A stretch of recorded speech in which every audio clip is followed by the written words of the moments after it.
السلام عليكم ورحمة الله وبركاته. اللهم صل وسلم وزيد وبارك على سيدنا محمد وعلى آله وصحبه وسلم. بصوا حبايب قلبي، النهاردة إن شاء الله هنعمل بكاتة بالمشروم. تمام، بكاتة لحمة بالمشروم. معانا هنا اللحمة ومعانا هنا بصل. تمام، مقطعة زي ما انتم شايفين كده شرايح رفيعة جدا جوليان. ومعانا هنا طبق مشروم. خلاص، أنا مقطعة البصل واللحمة جاهزة اهي، يا دوبك المشروم بس هو اللي احنا هنقطعه مع بعض. يلا تعالوا بقى نقطع المشروم ونشوف هنعمل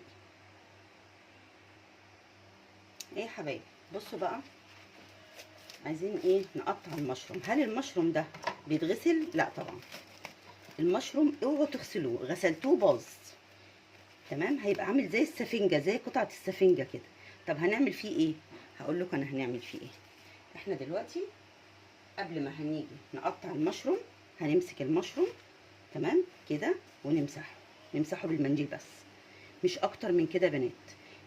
المشروم لو اتغسل، جربوا كده تغسلوا واحده هتلاقوها بقت عامله زي قطعه السفنج بالظبط معاكم اهو. احنا بنمسح بس كده بالمنديل، اي حاجه عليه بنمسحها بس بالمنديل كده خلاص، ويتقطع يبقى زي الفل. انما اتغسل باظ. طبق المشروم هو مش غالي، هو ده ب20 جنيه باين. تمام، بس طبعا بيدي للاكله طعم جميل جدا. انتوا عارفين المشروم كل فوائده جميله بصراحه. بصوا حبايبي، احنا كده اهو غسلنا مسحناه، ما غسلناش اهو.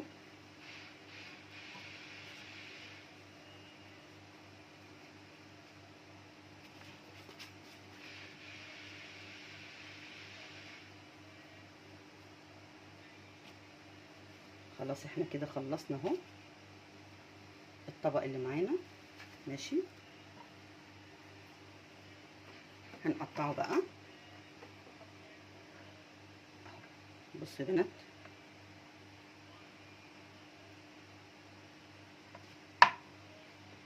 بصوا شرايح بقى كده رفيعه. بصوا الاسود اللي جوه ده مش بايظ، مش معناها ان هي كده بايظه. تمام يا بنات، لا هو كده.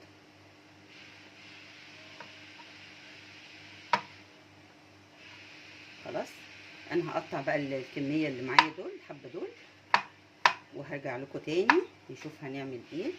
تمام، بصوا انتوا شفتوا بس الفكره اهو، التقطيع بتاعه اهو، شرايح كده رفيعه. خلاص، هخلصهم وارجع لكم تاني عشان ما نضيعش وقتكم. بصوا بقى يا بنات، اتنقلنا بقى كده على البوتاجاز. تمام، جبنا كده صينيه، هنحط قطعه سمنه.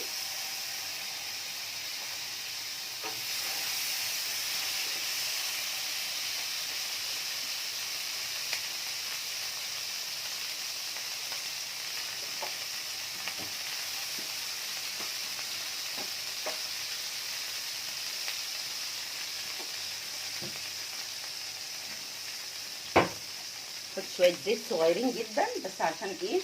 الطاسه ما تتحرقش، الصينيه ما تتحرقش.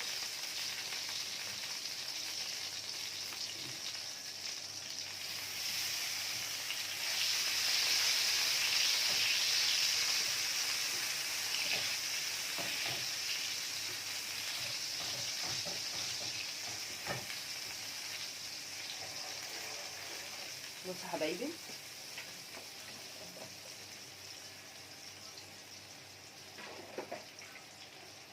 بعد كده بقى هنعمل ايه؟ هننزل بشرايح اللحمه. اول حاجه اللحمه هتتشوح، هنديها بس لون كده.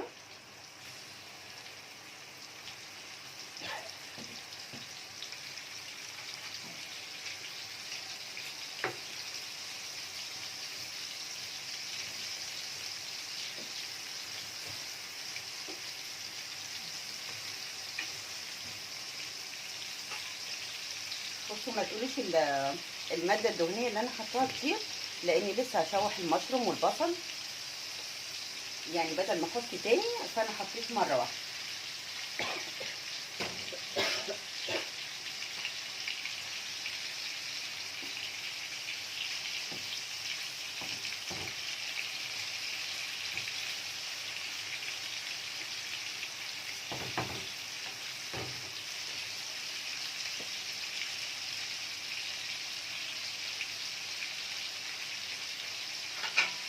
نشوحها بقى كده.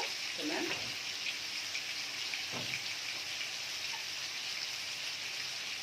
بصوا حبايبي، دي 7 بهارات. 7 بهارات هنرش رشه كده. طبعا انتوا عارفين ال7 بهارات بيبقى فيها كل حاجه، كل التوابل اللي احنا عايزين نحطها موجوده هنا في الكيس ده.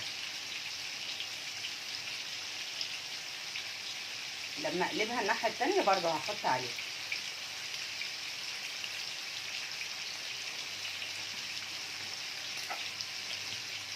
اول ما نحس ان هي اخدت اللون من تحت هنبدا ان احنا نقلبها دقيقه بالظبط، وهقلبها معاكم.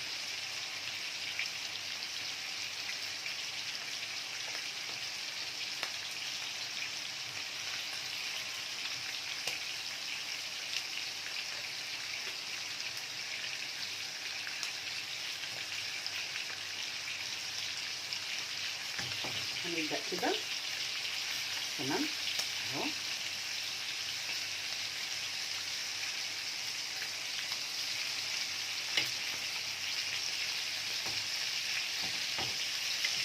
القطعه اللي تلاقوها لسه ماسكه سيبوها، يبقى هي لسه كده ما اتشمعتش من تحت. ما تشدوهاش بالعافيه عشان ما تتقطعش. اللي تطلع معاكم بسهوله ماشي، ما طلعتش بسهوله خلاص كده.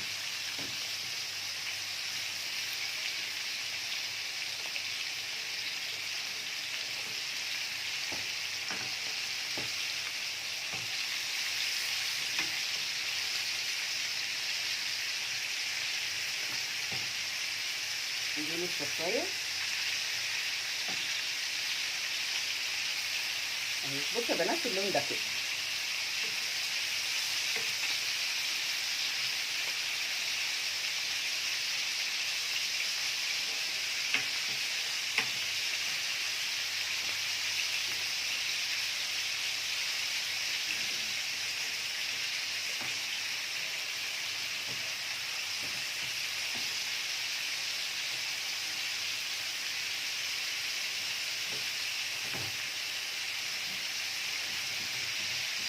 ندي بقى رشه بهارات،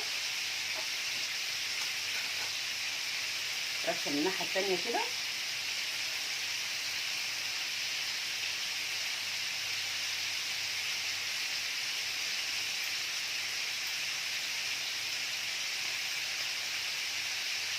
برضه نفس القصه، هتاخد وش من الناحيه التانيه، وبعد كده نبدا ايه نشوح بقى البصل ونشوف هنعمل ايه والمشروم والكلام ده.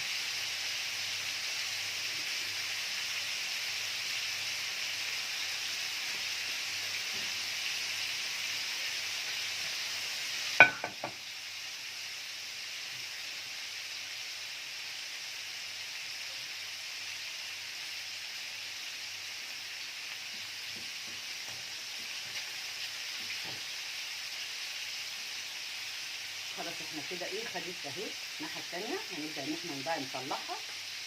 تمام يا بنات، انا بطلعها اهو.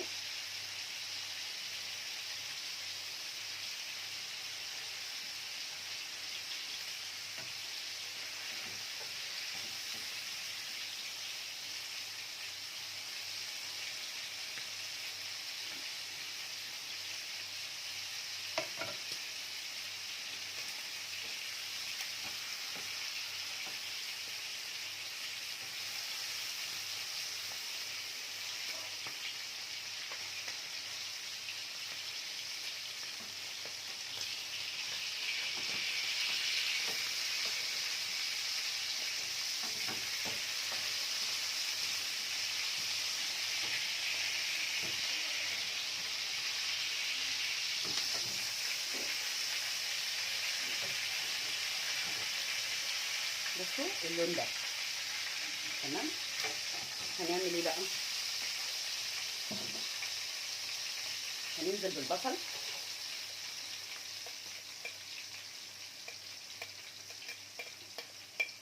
لو شميتوا بقى الريحه،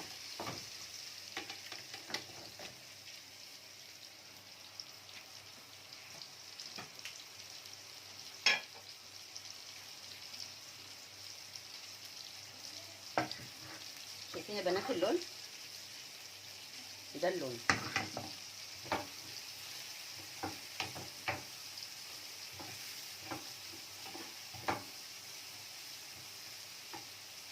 بصوا كده هنيجي على البصله نعمل ايه؟ هننزل بمعلقه سكر سكر عشان يكرمل البصله معانا. تمام، معلقه سكر واحده صغيره من بتاعه الشاي الصغيره. تمام يا بنات، اهو بنشوح كده البصله.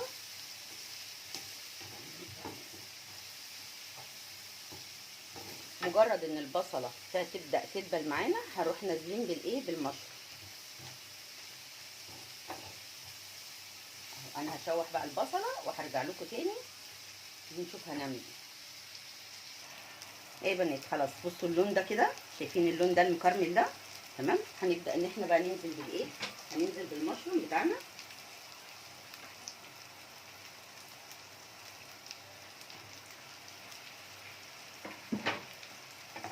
نبدا بقى نشوحه كده برضو ياخد تشويحه مع البصله. شايفين التقطيعه يا بنات؟ شايفين اهي، ما تكونش ادخن من كده ولا اكبر من كده. هي بتاخد الحجم بتاع وحده المشروم. تمام، بتيجي بالعرض على طول.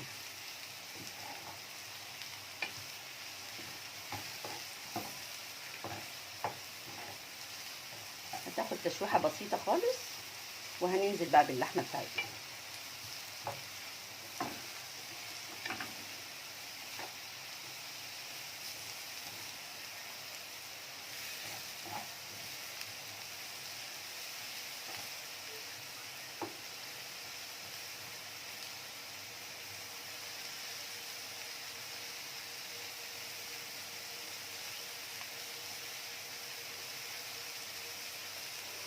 نبدا بقى ننزل باللحمه.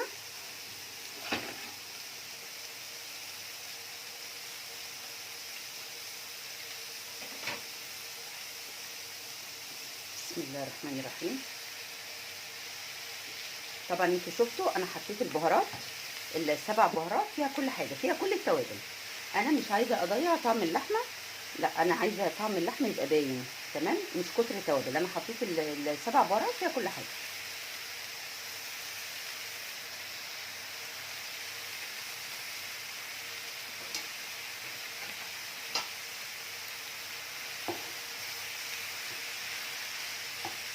طيب كده بقى ايه هنعمل ايه كده؟ خلاص احنا خلصنا. خلصنا كده، خلصنا. شوحنا اللحمه اديناها لون، شوحنا البصله اديناها كرملناها، شوحنا المشروم مع البصله. تمام، حطينا كده اللحمه. هنعمل ايه بقى؟ هننزل بكاتل ميه مغليه. كاتل ميه مغليه، كل ما تنقص الميه نزودها لغايه ما اللحمه تستوي. تمام يا بنات، بس كده. ده الشكل النهائي للبيكاتا بتاعتنا بالمشروم. يا رب تعجبكم، جربوها كده، واللي يعجبه بقى الفيديو بتاعي النهارده ما ينساش يشترك عندي في القناه ينورني. شكرا.